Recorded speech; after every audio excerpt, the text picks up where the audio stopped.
Bismillahirrahmanirrahim and Assalamu alaikum. Welcome to Gohar Publishers. This is Hamna Binte Shehzad. Our motto is redefining the geography of education through data resources for conceptual learning. Dear teachers and dear students, आज के इस video lesson में हम देखेंगे गौहर उर्दू कायदा prep जमात का एक नया हर्फ। और हर्फ हमारे पास है अलिफ मद आ।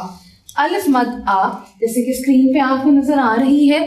तो सबसे पहले इसकी एक दफ़ा फॉर्मेशन देख लेते हैं। हम पिछली क्लासेस में पढ़ के आए हैं अलिफ मद आ। कैसे लिखेंगे? अलिफ मद आ। सिंपल सी इसकी फॉर्मेशन है। अब देखते हैं कुछ ज़ख़ीरा अल्फाज।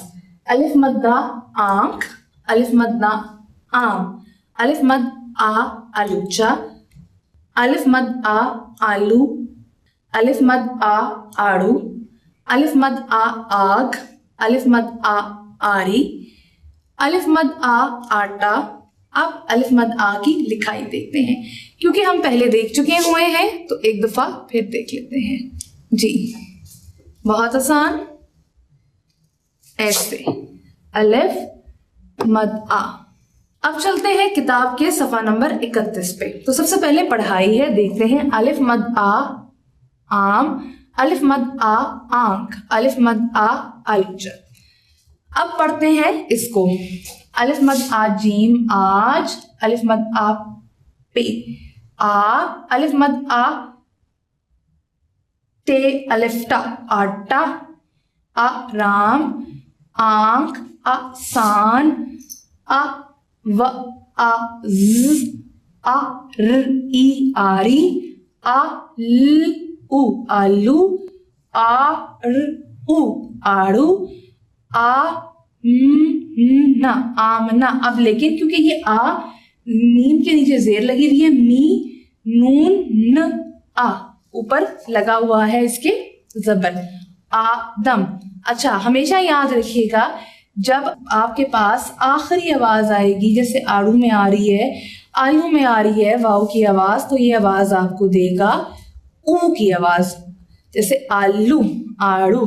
अब हम नीचे पढ़ेंगे। आज तुम जाओ, वो आग है, ये आम है। अब आटा ला, आपी को आवाज दो, बाजी आलू काट दो, आरी ला। अब चलते हैं किताब के सफा नंबर 32 पे। अब हमने अल्फाज बनाने हैं और लिखने हैं। तो पहली सरगर्मी है अल्फाज बनाएं और लिखें। अब ये बनेगा आलू, आटा, आरी, आम, आड़ू। अब लिख के देखते हैं। आलू, आटा, आरी, आम और आड़ू। सरगर्मी नंबर 2 है तस्वीर के दुरुस्त नाम पर टिक लगाएं। आम, आंख। अब चलते हैं नज्म की तरफ, सफा नंबर 33 पे। आम हूं मैं, फलों का राजा मेरा नाम, सब कहते हैं मुझको आम। नारंगी हूँ पीला रंग, रिश्ता है बीजों के संग। मैं हूँ बच्चों रसीला फल, खाओ मुझे तुम आज या कल। मौसम गर्मा में आता हूँ, आम हूँ मैं सबको भाता हूँ जी। आम, जैसे कि हम सब जानते हैं पाकिस्तान का कौमी फल आम है। आम पीले रंग का होता है, गर्मियों के मौसम में आता है, सिर्फ और सिर्फ गर्मियों में मिलता है। इसको फलों का बादशाह भी कहा जाता है, जैसे कि वो कह रहा है कि फलों का राजा मेरा नाम। मीठा सा होता है, मजेदार होता है। मुझे उम्मीद है आपको आज का वीडियो लेसन पसंद आया होगा। एक नए वीडियो लेसन के साथ हम फिर मिलेंगे, तब तक के लिए अल्लाह हाफिज।